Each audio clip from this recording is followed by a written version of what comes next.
Avant de reparler du Racing Club de Strasbourg, sur lequel vous allez certainement vous étendre aussi, on va revenir un petit peu à la technique de l'arbitrage. Tout d'abord, comme vous l'avez dit tout à l'heure,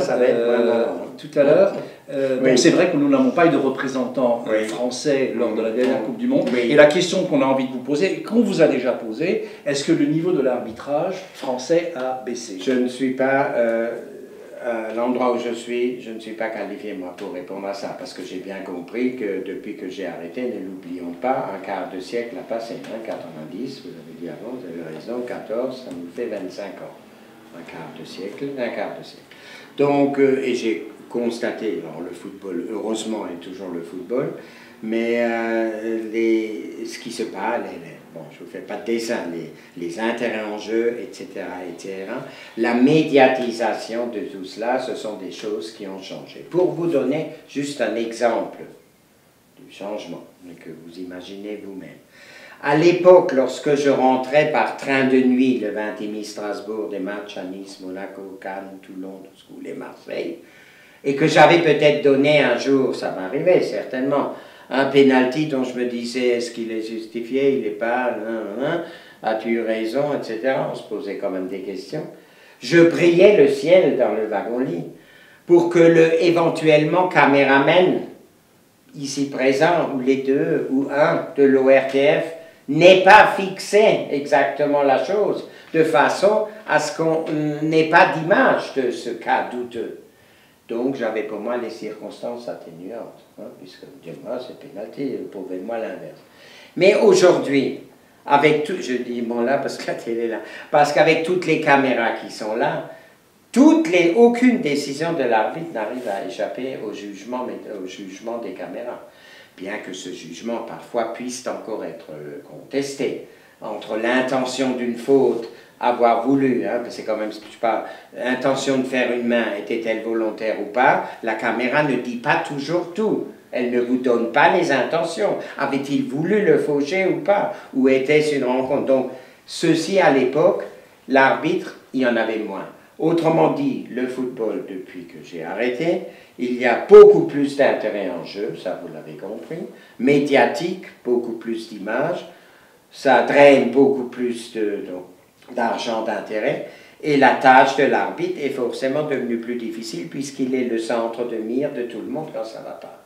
Ça, je ne l'ai pas connu, donc dire ce que moi j'aurais fait dans ce monde maintenant, c'est le genre de question, on ne peut pas répondre. C'est comme si vous me dites, est-ce qu'il gagnerait encore des Tours de France contre ceux d'aujourd'hui, etc. Vous voyez, c'est un peu ça. Alors, par contre, je ne vais quand même pas trop vous décevoir, je vous ai dit avant, et là je défends évidemment un peu ma paroisse, c'est que quand j'ai arbitré, il n'y a pas que moi, mais quand nous avions arbitré, je cite maintenant volontairement des gens comme Michel Vautreau, qui a fait 2 Coupes du Monde. Moi, j'en ai fait qu'une, Argentine, c'est déjà mieux que rien, mais enfin, lui, 2. Un Quignou même, qui en a fait 3. Bon, c'était mon époque. Vautreau, 4 ans de plus que moi, Quignou, 8. Wurtz, Vautreau, Quignou, souvent on entend citer ces noms. Eh bien, c'est que je pense quand même, si on parle encore de ces noms-là 20 ans après, c'est que nous avions quand même une certaine personnalité. Or, cette personnalité sur le terrain, j'ai l'impression aujourd'hui que les officiels veulent un peu l'étouffer. Les arbitres doivent commencer à être des exécutifs. S'il y a ceci, il faut faire ça. S'il y a ci, il faut faire ça. Mais alors, où est la personnalité? Je dois vous dire, les dernières personnalités que moi j'ai vues, c'était l'Italien, là, Colina, le chauve, là, enfin, chauve, il n'y peut rien, le pauvre. Mais quand lui venait, les joueurs disaient, oh merde, ou les publics, aujourd'hui on a Colina. Mais quand on dit ça avant le match, oh, c'est lui, on a peur un peu. Et 50% du match est déjà gagné. Parce que quand lui arrive à se tromper, parce qu'ils se sont aussi trompés, ça gueule moins. Maintenant, il y a Webb encore qui... Et Webb, j'avais bravo, monsieur. Mais il a arrêté, m'a-t-on dit, j'ai appris ça. Voilà un des derniers, l'anglais Webb, dont on dit c'est lui. Mais ça, aujourd'hui, et notamment parmi les nôtres, Vous pouvez me dire, moi, un arbitre français aujourd'hui, je les connais moi-même plus, vous, tiens. Dites-moi, je sais, vous allez me dire qui celui-là, où sont les personnalités. Il faut qu'il les cherche, les noms, vaguement vous sort un Duhamel, un machin qui arrête, je ne sais pas qui.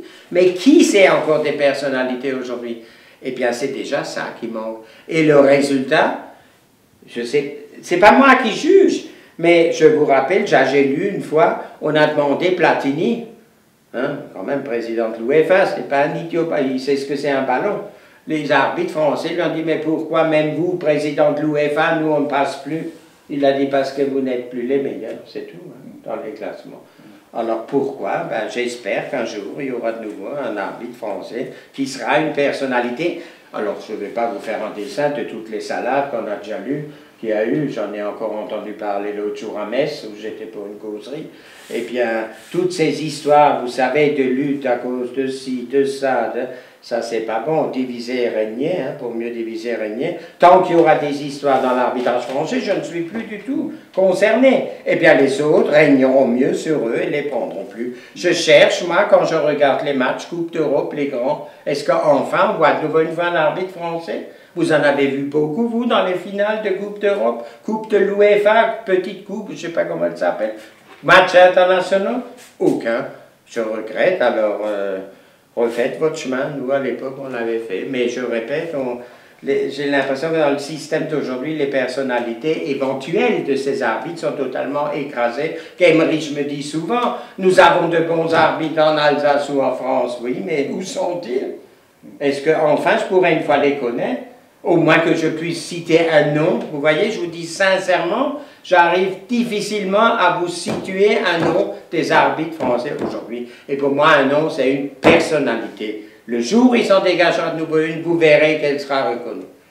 J'ai encore deux petites questions sur l'arbitrage. Je vous dis, je ne suis pas du tout partie prenante. Hein. Je n'ai aucune campagne électorale, rien à foutre. Donc, bon.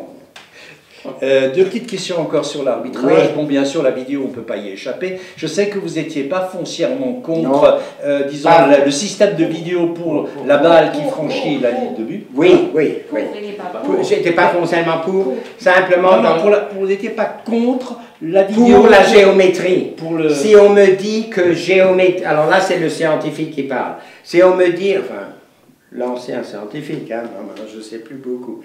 Si on sait me prouver, moi, qu'un ballon a passé la ligne de but, et tout de suite, hein, avec photo, machin, là, puis décision but.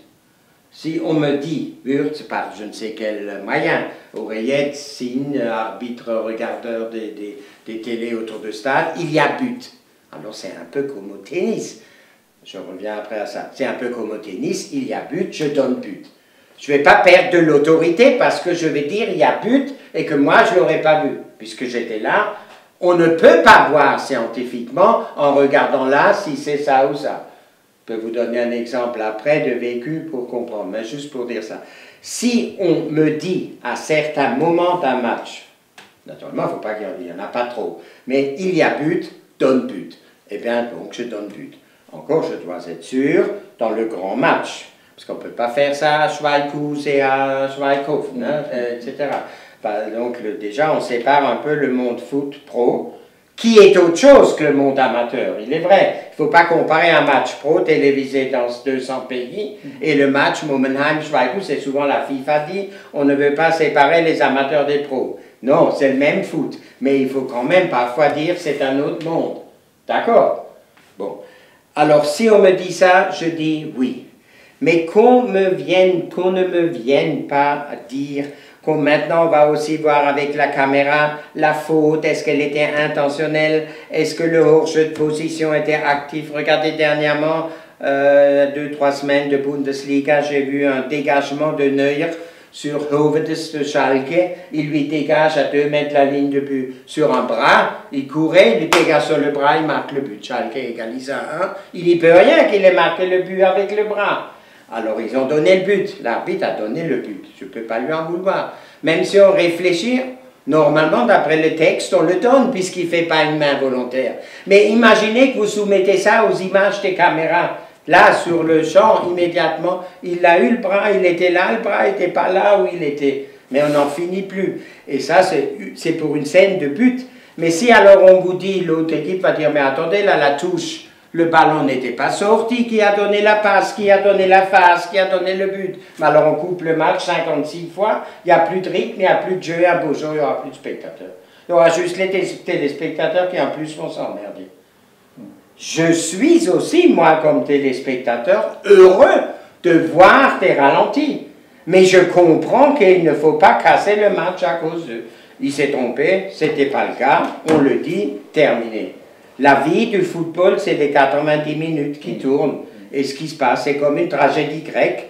À la fin, parfois, il y a l'arbitre, tant pis, il l'a pas vu, ben, c'est ce qu'on n'avait pas prévu, c'est qu'il laisse encore tout le suspense. Heureusement qu'il y a encore ça. Parce que si moi, j'avais dû être arbitre avec uniquement des robots, des caméras, ou tout ce que vous voulez, ben, j'aurais pas eu de si belles histoires à raconter, avec des moments merveilleux et des passages à vivre. J'aurais pas vécu mon aventure d'homme comme arbitre avec les caméras. J'eusse été un exécuteur d'images de robots, et ça, à mon avis, c'est moins mal.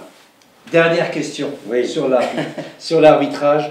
Les relations entre joueurs et arbitres. Est-ce que, d'abord, comment vous avez affronté ce problème au moment où vous avez arbitré, et comment voyez-vous l'évolution actuelle? Parce qu'on voit quand même beaucoup de contestations, on voit des cartons jaunes, probablement pas que pour contestation, parce qu'on n'entend pas ce qui se dit. Oui. Comment vous avez vécu votre époque par rapport aux joueurs, et comment vous voyez l'évolution actuelle? Votre question est importante, et j'essaie de l'imager par, évidemment, quelques souvenirs, et quelques constatations de nos jours. Les souvenirs, c'est que c'est mon époque, donc, siècle dernier, vous l'avez compris. C'était une époque encore, pour les raisons que j'ai indiquées avant, pas tellement médiatisée, etc. C'était une époque où sur le terrain, l'humain avait encore droit de citer. On pouvait dire à un joueur parfois, « Ah, vous avez tiré à côté, oh, c'est pas grave, ça m'arrive aussi, ou j'ai fait une faute, excusez-moi », le joueur dit, « Ça nous arrive aussi ». J'ai vécu encore un peu ça.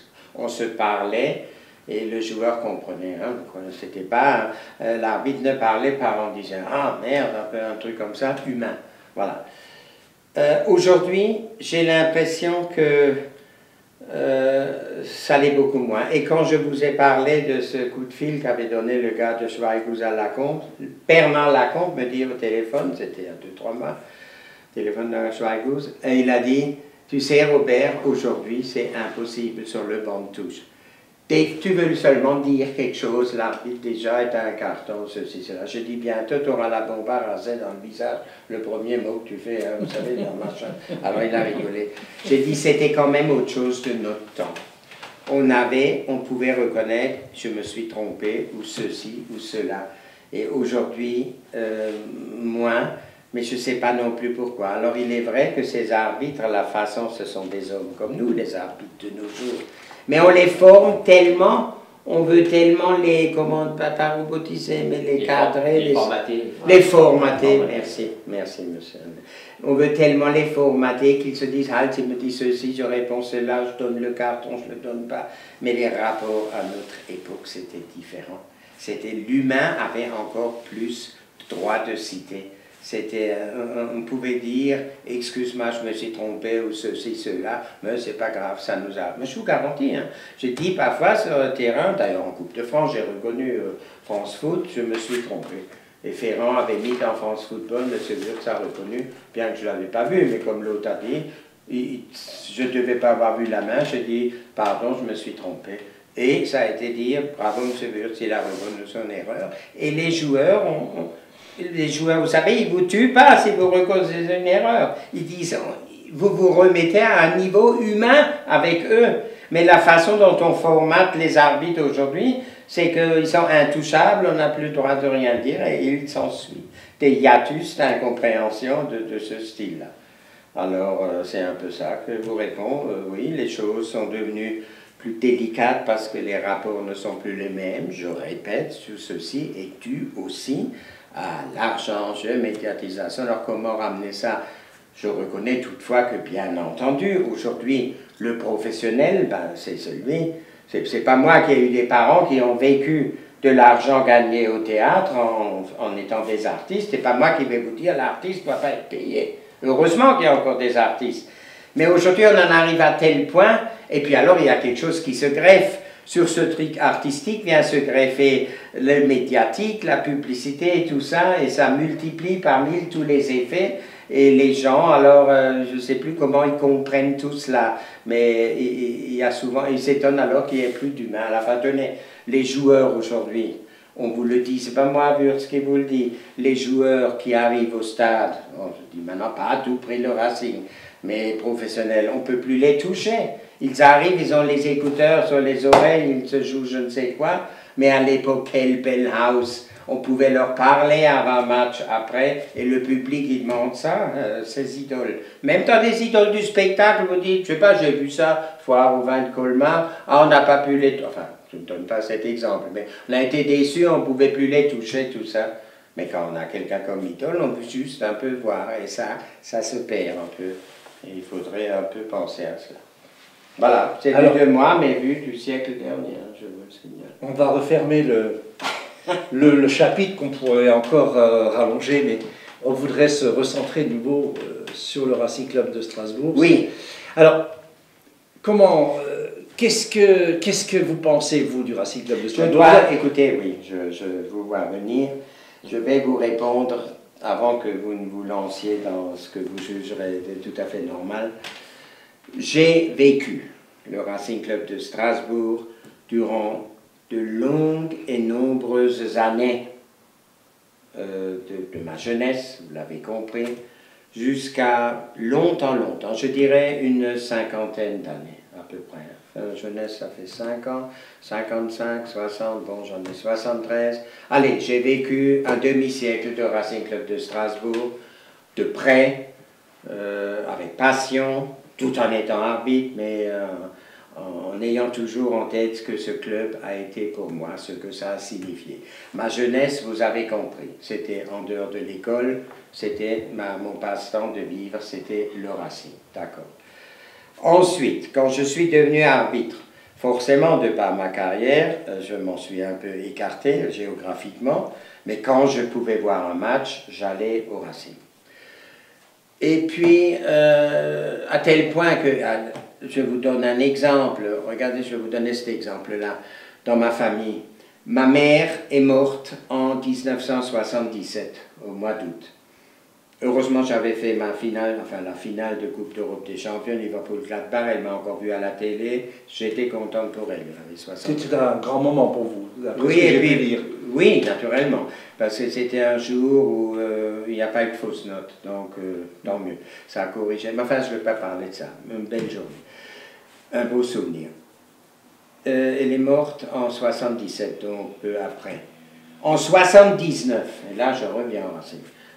Ma mère est donc morte, 2 années après, et je vis pendant 2-3 années avant de connaître mon épouse seule avec mon père. Je me rappelle du 1er juin 79. Nous étions à la maison, quai Fustel de Coulanges, le Racing jouait à Lyon, dernier match. J'ai écouté ce match avec mon père à la radio, je vois encore la cuisine, mois de juin, lumières éteintes, en espérant donc que le Racing devienne champion. Donc, beau souvenir là, surtout pour mon père, qui suivait le club depuis 40 ans, et qui n'avait jamais vu champion de France. Donc, j'étais content pour moi, en tant qu'arbitre, neutre, etc., tout en étant neutre maintenant au sein du club, mais pour un père qui a vu ce club champion de France.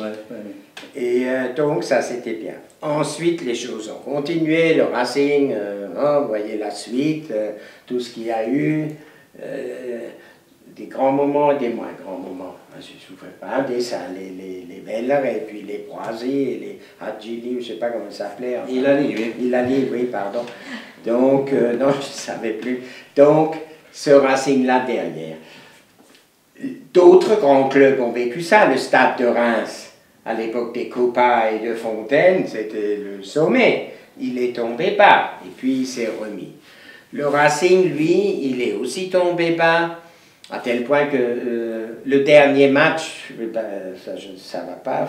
Si, de toute façon, il y en a 10 000 qui viennent, donc ils n'ont pas besoin de moi. Le dernier match où j'étais au Racing, c'était contre Steinselz en CFA2, où on m'a dit de donner le coup d'envoi. Oui, c'est ça. Depuis, je n'y ai plus été. Bon, Wurtz, pas un critère, pas une référence, absolument rien à voir. J'habite à 70 km. Je pourrais vous dire que je n'ai pas de permis de conduire, ma femme peut m'y mener si je veux, mais pourquoi j'y vais moins? Eh bien, figurez-vous que je vais vous donner une réponse, mais pas la mienne.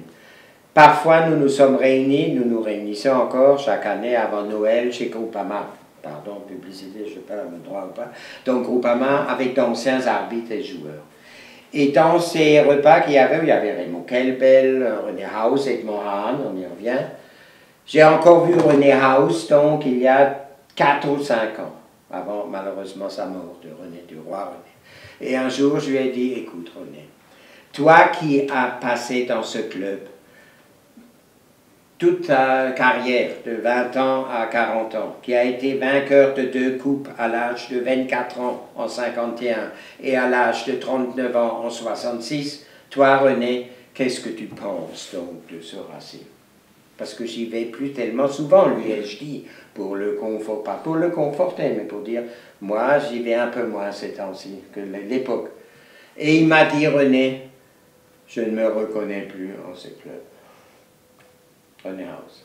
Tu le comprends?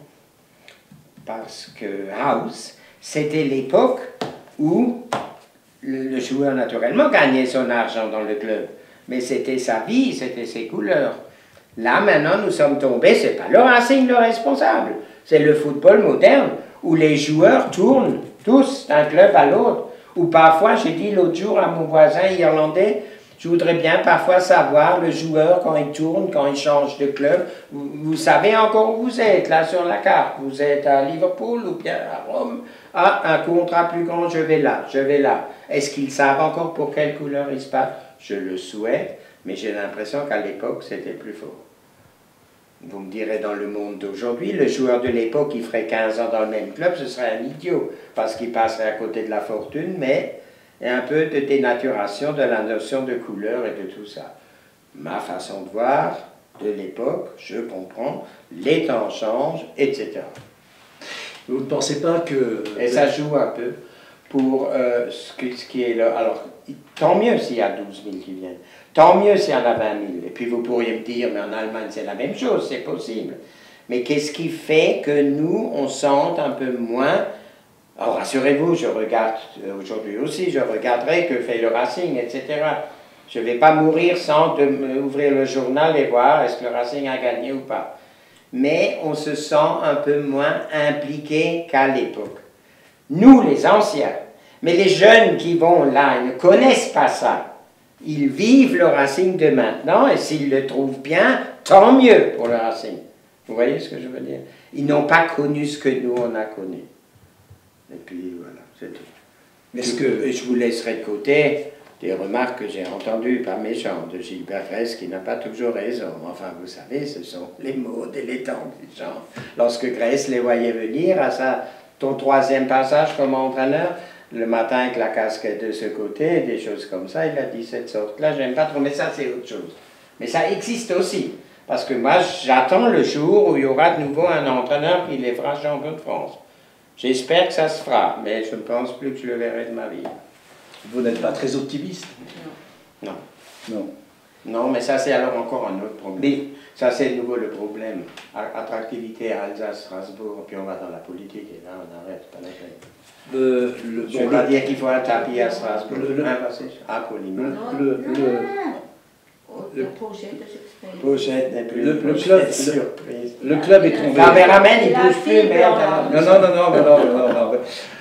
Le club est tombé aussi bas qu'il pouvait tomber. Non, mais je vous ai dit, le Racing n'est pas seul dans son cas. J'ai connu des clubs en France qui aussi sont descendus. Et puis, j'ai vu Lille, des moments terribles. J'ai connu Lens, Reims, c'est pas besoin de vous faire. Marseille, qui à l'époque jouait devant 400 spectateurs, hein, où le président Leclerc faisait lui-même le tableau d'affichage de 40 000 à 400 dans les années 60. Ça existait partout, simplement pour s'en remettre c'est dur.